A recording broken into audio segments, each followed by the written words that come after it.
How's it going, my peeps? I'm here with the Raw results / highlights and review video. I'll go over the results of the show tonight, as well as give you guys some of the highlights in my opinion and my thoughts on the overall show. So it all kicks off with the dance-off. Jerry the King Lawler is in the ring, and inside the ring is like a dance floor.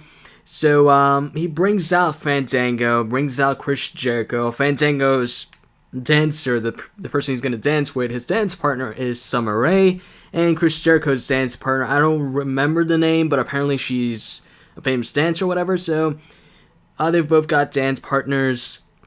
Jerry the King Lawler asks Fandango about, this dance-off, and if he's confident that he's going to beat Jericho tonight, if he thinks he's going to beat Jericho. Fandango says he doesn't think, he knows he can beat Jericho. And, Jericho and Fandango talk a bit on the microphone. And also, I forgot to point this out, but before the actual dance-off, Jerry the King Lawler announced that at Extreme Rules, it is indeed going to be Chris Jericho versus Fandango in a rematch. Anyways, the dance-off kicks off. Fandango starts first with Summer Rae. And in the beginning, they don't do anything. The music hits. They don't do anything. Fandango says he needs silence for him to concentrate. So then they do it once again, but this time Summer Rae falls or whatever and hurts herself. So she's down and Fandango looks mad, so he then leaves the ring. Chris Jericho and his dancer, tend to Summer Rae. They go check on her. And then while they're doing that, Fandango gets back in the ring, attacks Chris Jericho, hits him with a big boot, attacks him a bit on the outside, shoves him, against the barricade, and then grabs one of the parts of the dance floor and hits Jericho in the head with it. After doing that, Fandango gets back in the ring where Summer Rae is, and she's still holding her feet or whatever, her ankle, because she's hurt, apparently. And then Fandango looks at her, she looks at him, she smiles, and then jumps up. So it was all set up, she wasn't actually hurt. It was set up to attack Jericho. And that was pretty much it for the segment. And then Ryback faced off against Zack Ryder in the first match of the show. Ryback wins with the shell shock. Pretty quick matchup. Also, quick little note, when Ryback came out, they took out the Feed Me More in the beginning of his entrance music, and he didn't do the whole arm thing in the beginning. Anyways, after that, it was Tons of Funk versus the Primetime Players. It's been a while. I feel like it's been a while that the Primetime Players haven't been in action on Monday Night Raw. At least in tag team action. Anyways, the Primetime Players win the matchup actually when Titus O'Neil rolls up Brodus Clay. So I'm happy about that. Big fan of the Primetime Players. So happy to get a win. Afterwards, Teddy Long came out to make an announcement about the World Heavyweight Championship picture. And they showed a replay of, what led to Ziggler's concussion. And that was Jack Swagger's kick on SmackDown. So Teddy Long comes out, but he gets interrupted by Jack Swagger and Zeb Coulter. They say Jack Swagger should be handed the championship. And then AJ and Big E come out, and they fight for Ziggler. Well, they say, AJ actually says that Jack Swagger should be suspended for what he did and such. Anyways, Teddy Long, in the end, announces that at Extreme Rules, Ziggler won't be defending the championship, but he won't be, the championship won't be taken from him. Instead, Jack Swagger will face off against Del Rio in an I Quit match to determine the number one contender to Dolph Ziggler's World Heavyweight Championship. And also, he announces that Big E Langston tonight will either face Del Rio or Jack Swagger. Big E Langston tells him, "What do you mean, or just tell me who it is?" Teddy Long says that'll be up to the WWE Universe by voting on the WWE app. Following that was Damien Sandow versus Kofi Kingston in a one-on-one matchup, and they actually announced that at Extreme Rules, it will be Kofi Kingston defending the United States Championship versus against Dean Ambrose. I was not expecting that. As you can tell from my match card prediction videos, I was expecting Big E Langston to challenge Kofi for the United States Championship, and Dean Ambrose and Seth Rollins, or, any combination of two members of the Shield to face off against, Kane and Daniel Bryan. Team Hell No. But actually, that could still happen, thinking about it. It could still happen. It could be Team Hell No versus Roman Reigns and Seth Rollins. Yeah. So, I might not be wrong after all on that match card prediction video when it comes to Team Hell No versus The Shield. Anyways, when it comes to the matchup, Kofi Kingston won with Trouble in Paradise on Damien Sandow for the victory. And then after that, you had Mark Henry coming out to the ring with a strap, to promote the strap match. And Josh Matthews is in the ring with Mark Henry interviewing him. In the end, he asks Mark Henry, how will you beat Sheamus? Mark Henry says, better yet, I'll show you. And then he tells Josh Matthews to put the strap on his wrist. And Josh Matthews, in the beginning, says no, but Mark Henry pretty much forces him to. So Josh Matthews does. Mark Henry then pushes Josh Matthews to the ground and touches all four corners of the ring. Or actually, I think he touched only 3. Might have touched 4, I'm not sure. He says that's how you win. And then he calls out Sheamus. Sheamus doesn't come out for a while, and Mark Henry's all like, oh, that's what I thought. And then Sheamus actually comes out, and Mark Henry tells him to come to the ring. And Sheamus says, you're acting all tough when you have that strap in your hand. And Mark Henry says, oh, you're a coward now, blah, blah, blah. So Sheamus comes down to the ring, and he actually says, oh, wait a second, Mark Henry, I actually had a gift for you that I left under the ring. He checks under the ring, and there's another strap. He then goes inside the ring. They hit each other with their straps a couple times. Sheamus gets the advantage, so Mark Henry rolls out the ring and leaves. And that was it for the segment. Afterwards, it was Antonio Cesaro versus Randy Orton in a one-on-one matchup. I don't know. It seemed like these guys face off like every other week or something. This is like Antonio Cesaro versus Randy Orton number 1001 or something like that. Anyways, Randy Orton wins the matchup with an RKO on Antonio Cesaro. By the way, speaking of these two guys, has Antonio Cesaro ever beaten Randy Orton when it comes to their one-on-one matches? Because I know they faced off a lot of times, but I don't recall one time where Cesaro actually won the matchup. And then after that, 3MB were in the ring for a matchup. It was Heath Slater versus returning The Miz. So The Miz versus Heath Slater. At some point in the matchup, Heath Slater was like on the top turnbuckle, and Drew McIntyre and Jinder Mahal were on the outside. So The Miz actually pushed Heath Slater off the top turnbuckle onto Jinder Mahal and Drew McIntyre.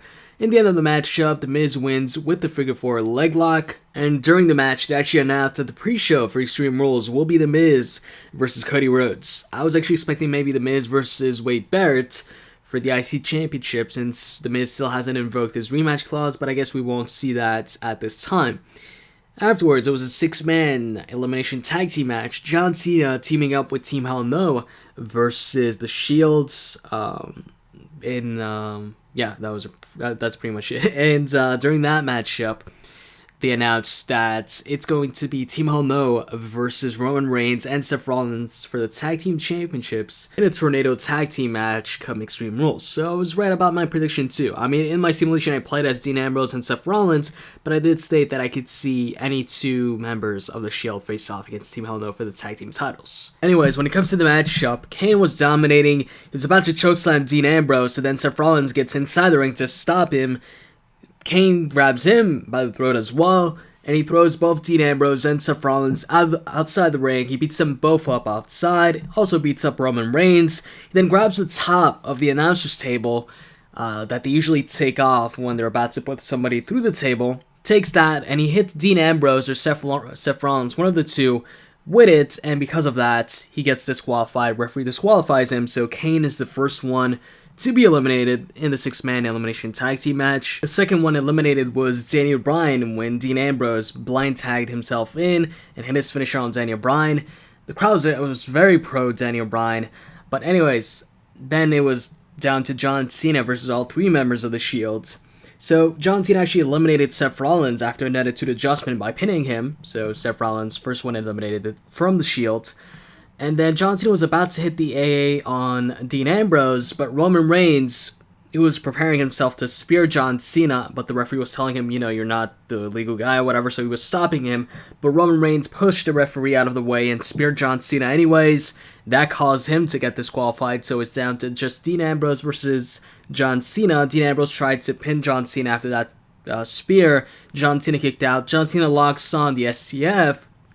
And then that's when Roman Reigns and Seth Rollins get back in the ring and attack John Cena, which causes a disqualification, which means the Shield lose their first match, their first 6-man tag team match. I don't know if this is going to count as, like, if they're still undefeated or not, but I wish they would have won this matchup, because now you can't really say they're undefeated. I mean, it was a disqualification, but that still counts as a loss. But anyways, after the matchup, Ryback comes out. He gets in the ring, looks at John Cena, and then leaves. But then he comes back. This time he grabs a steel chair and hits John Cena right in the ankle where, he's hurt, where he's injured, and then leaves the ring. And then Ryback backstage is, I guess, interviewed by Josh Matthews. He says he's followed, the rules or whatever, and it's gotten him nowhere. He had gotten screwed out of the championship a bunch of times, but no more. Now it's about Ryback rules, and yeah, that is pretty much it if you want me to sum it up. Afterwards, Big E Langston came out. First matchup against either Del Rio or Jack Swagger. And the fans actually chose Jack Swagger. I think Jack Swagger won by, I think he got like 60-something% of the votes, while Del Rio got 30-something% of the votes. So, yeah, Swagger wins, and so we get Swagger versus Big E Langston. I was actually happy about that. That's what I wanted to see. I didn't really want to see Del Rio versus Big E Langston, because that's just another, face versus heel match. While Jack Swagger versus Big E Langston, I actually wanted to see that on SmackDown, but it didn't really take place, because Del Rio interfered, so, yeah. Anyways, as far as the match goes, it ended in a countout in favor of Jack Swagger when Big E Langston charged Jack Swagger on the outside. Jack Swagger was laying on the barricade. Jack Swagger got out of the way, so Big E Langston flipped over the barricade and fell, into the crowd or whatever. Jack Swagger quickly got into the ring. Well, not quickly, but he got back in the ring at 9, and then the referee counts 10, so Big E Langston loses the match via countout. Afterwards, Del Rio runs into the ring and fights Jack Swagger. Jack Swagger, I think he gets him into the ankle lock. He does. And then Ricardo comes from behind and hits Jack Swagger with the bucket. Jack Swagger big boots Ricardo Rodriguez. Del Rio locks on the cross arm breaker on Jack Swagger. Jack Swagger's tapping out. Big E Langston comes back in the ring, attacks. I think he punches Del Rio, and then he starts attacking Jack Swagger. And then he goes back to Del Rio, but Del Rio hits an enziguri on him. And then Jack Swagger, I think Jack Swagger takes him out with a big boot or something like that. They take out Big E Langston, basically. And Jack Swagger then goes for a gut-wrench powerbomb on Del Rio, but Del Rio gets out of it, and then he clotheslines Jack Swagger out of the ring. The match following that was AJ versus Natalya. AJ wins with a brand new submission hold, it seems. Apparently she's calling it the Widow's something. I actually forgot what Cole said on commentary, but it's a submission finisher. I believe Gail Kim also used that finisher. I'm not too sure, though. Anyways, Natalya taps out, so AJ wins the matchup. During the match, Caitlyn and also the Belt Twins were on commentary, and Caitlyn got another gift from her secret admirer. And then backstage, Matt Striker is interviewing Chris Jericho about, what happened earlier on Raw, where he got attacked by Fandango. Matt Striker asks him if he feels like a fool or something like that for falling for, their trap. Basically, Chris Jericho does a serious promo saying that he's Chris Jericho, and says he's a 6-time world champion, and at Extreme Rules, he's going to show Fandango dancing by dancing all over his face. Triple H then comes out for the face-to-face with Brock Lesnar, and the steel cage actually gets lowered for the segment. So anyways, to make it short, Triple H talks a little bit, and he calls out Brock Lesnar, says, "I'm here, the cage is here, you're here, so, come on out." He eventually comes out with Paul Heyman. Paul Heyman says, like he always says, his client doesn't fight for free, so they refuse to go in the ring. They're about to leave. Brock Lesnar's music even hits for them to leave, but Triple H tells him stop the music, and pretty much he calls Brock Lesnar a bitch, and Brock Lesnar, because of that, eventually comes down the ring, gets in the ring. Him and Triple H fight. Brock Lesnar in the beginning gets the advantage, and he tells the refs to close the cage door, or Paul Heyman to close the cage door, so he does. And Paul Heyman's standing right in front of the cage door. And then he's about to charge Triple H, I believe, and Triple H ducked, grabbed Brock Lesnar, and threw him against the steel cage door. And so Paul Heyman fell, and Brock Lesnar also fell and hit his head on the steel cage door. And that was it. Brock Lesnar did not go back inside the ring or inside the steel cage. They left, and that was it for Raw. So, what did I think about tonight's show? Any highlights? I'd say as far as a highlight goes, maybe the 6-man elimination tag team match with Team Hell No, John Cena against The Shield. Kane looked pretty good in that matchup. Despite being the first when eliminated, he took out pretty much every single member of the Shield on his own. And Daniel Bryan was really impressive also in the 6-man tag team match. And as far as a rating for the show, I'd give it a 6 on 10. So that is pretty much it. I hope you guys enjoyed this video. I'll probably be uploading a video tomorrow, and maybe even one on Wednesday as well, or maybe post one up on Tuesday and post one up on Thursday. Lately, I've been playing a lot of, I just got it like yesterday, I believe, or no, actually the day before that, Injustice, and I've been playing that a lot. I've been really enjoying that game. I've actually been playing it on the PS3 rather than the 360 due to the controller. The D-pad on the PS3 is a lot better for fighting games. I'm pretty bad at the game, but I'm trying to get better. Anyways, hope you guys enjoyed this video. If you did, you can click that like button. I'd really appreciate it. With that said, I'm out, guys. See ya.